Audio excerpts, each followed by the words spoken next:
Let's take a journey together on the world's most luxurious train ride. From Istanbul to Paris, the Orient Express will cater to your every desire, even murder.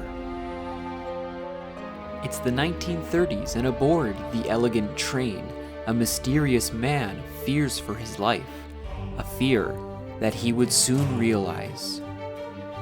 A freak avalanche, cries of pain, mysterious people aboard the train, and it's all up to you to uncover the truth behind who murdered Mr. Ratchet.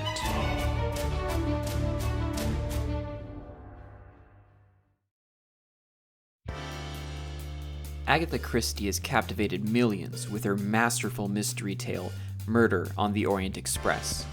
Published in 1934, the original novel has been adapted to multiple movies and TV episodes, as well as a PC game. Murder on the Orient Express is a point-and-click puzzle and mystery-solving game released in 2006 by the Canadian-based studios The Adventure Company. Sticking closely to the original story of the novel, you'll play as Antoinette Marceau in assisting the famed Belgian detective, Hercule Poirot, in solving the murder. I'll try to keep this review as spoiler-free as possible, but for now, let's take a look at what you got inside of this budget release. The game comes on 2 CD-ROMs without any sort of jewel case, but does include a decently lengthy manual detailing the many aspects of the game, as well as including a mail-in order form for the official strategy guide. I'm almost tempted to mail this in and see what I get. And if you're at all familiar with the massively popular ITV series Poirot, then you'll undoubtedly recognize David Suchet as the actor from the show, a welcome addition to the cast. You begin your journey in Istanbul, outside Sirkeci Station, where your boss at the train company has instructed you to ensure that Poirot makes it aboard this evening's train. This level acts as a tutorial where you're introduced to the mechanics of the game. Your attempts to catch up to Poirot are continually interrupted by other characters that each have a problem that you need to solve. You'll need to solve a disagreement by stealing things, help a lost woman find her way, feed a goat, and get hit on by a gross old man. Insist some more. I like it when your eyes get all stormy like that. After you have finally caught up with the detective and ensured that he has a room aboard the train, you depart, and the mystery begins. The game does a wonderful job of introducing you to all of the characters in the first chapter, known as the facts. You and Poirot carefully analyze each passenger on the train during dinner time, making observations about their behavior. The game has a heavy focus on dialogue, with most of the story being discovered through conversation with other characters. Even after everybody has gone to bed, you remain awake, eavesdropping on other passengers to reveal even more. But as the story goes, a freak avalanche has trapped you in the mountains, and Mr. Ratchet has met his demise.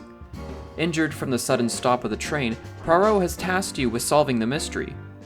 And so begins Part 2. Finally, we get into the meat of the game.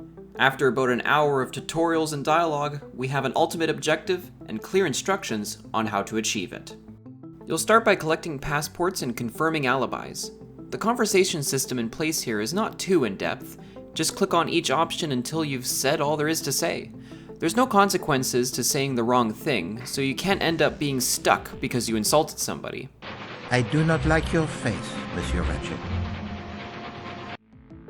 You will also need to go around and collect as many clues as you can.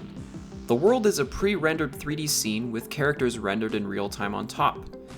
You can interact with certain objects in the game just by clicking on them. Most of the clues are hidden under objects, and things that can be inspected or interacted with are highlighted using your mouse cursor.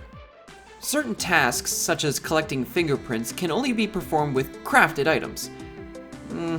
Maybe crafting isn't the right word here. It's more like combining. Basically, you can take 2 or more objects and combine them together to get a resulting object.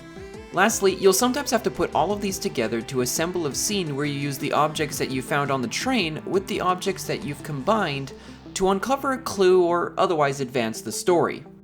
Most of the time, the game is pretty straightforward. You're given a checklist of instructions from Poirot to help you stay on top of what tasks remain, but there's a few puzzles in the game that really had me stumped, and I found myself going in circles. Maybe I should have bought that official guide. But the most annoying part of the game is the fingerprint matching. Throughout your investigation, you will uncover fingerprints in various locations that you must match with those of the passengers. To do this, you cycle through each individual passenger through trial and error. There's no visual distinction to help you identify matching prints. You literally just have to go through one by one until you have a match.